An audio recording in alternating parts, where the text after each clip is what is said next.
लोकसभा चुनाव 2024 के नतीजों में सबसे ज्यादा हैरान करने वाले आंकड़े रहे फैजाबाद सीट के। ये वही सीट है जिसमें भगवान राम की नगरी अयोध्या आती है, जहां महज 4 महीने पहले रामलला की प्राण प्रतिष्ठा हुई थी।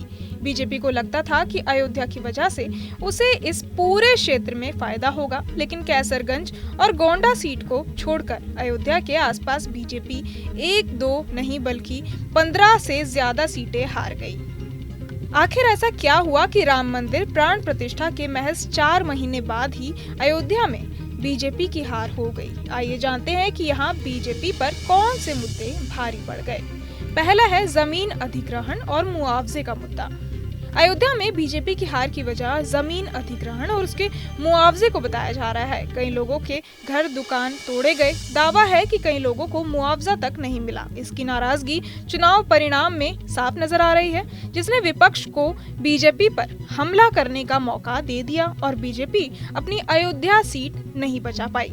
दूसरा है कार्यकर्ताओं की अनदेखी। फैजाबाद में बीजेपी की हार की एक और बड़ी वजह कार्यकर्ताओं की अनदेखी मानी जा रही है, जिसके चलते पार्टी से सच्चिदानंद पांडे जैसे युवा नेता टूट गए। चुनाव की घोषणा के 6 दिन पहले 12 मार्च को सच्चिदानंद ने बीएसपी ज्वाइन कर ली और उन्होंने बीजेपी के वोट में सेंध लगाकर 46,407 वोट पा लिए और अयोध्या में खेल हो गया। तीसरा है बीजेपी ने ग्रामीण इलाकों पर फोकस नहीं किया। बीजेपी ने अयोध्या धाम के विकास पर सबसे ज्यादा फोकस किया। सोशल मीडिया से लेकर चुनाव प्रचार में अयोध्या धाम में हुए विकास कार्यों को बताया गया, लेकिन अयोध्या के ग्रामीण क्षेत्रों पर बहुत ज्यादा ध्यान नहीं दिया।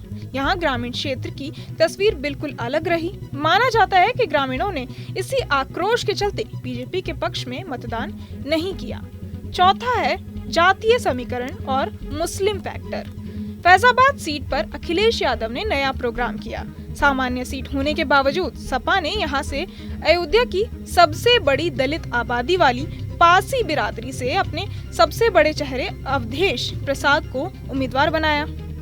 इसके अलावा सपा कांग्रेस गठबंधन बीजेपी के वोट बैंक को बांटने में भी कामयाब रहा। इस सीट पर करीब 5 लाख मुस्लिम वोटर हैं, वो भी इंडिया गठबंधन की ओर लामबंद हो गए और इस तरह सपा की जीत हुई। पांचवा और आखिरी है लल्लू सिंह का संविधान को लेकर बयान। फैजाबाद से बीजेपी सांसद और प्रत्याशी लल्लू सिंह ने ही ये बयान दिया था कि बीजेपी को संविधान बदलने के लिए 400 सीट चाहिए। फैजाबाद में 26% दलितों को शायद ये रास नहीं आया और बीजेपी को इसका खामियाजा भुगतना पड़ा। बीजेपी ने लल्लू सिंह के बयान से हुए नुकसान को रोकने की बहुत कोशिश की, लेकिन नतीजे बताते हैं कि वो नाकाम रही। बहरहाल आप क्या कुछ सोचते हैं हमें कमेंट बॉक्स में जरूर बताएं और ऐसी तमाम खबरों के लिए सब्सक्राइब करें न्यूज़ नेशन।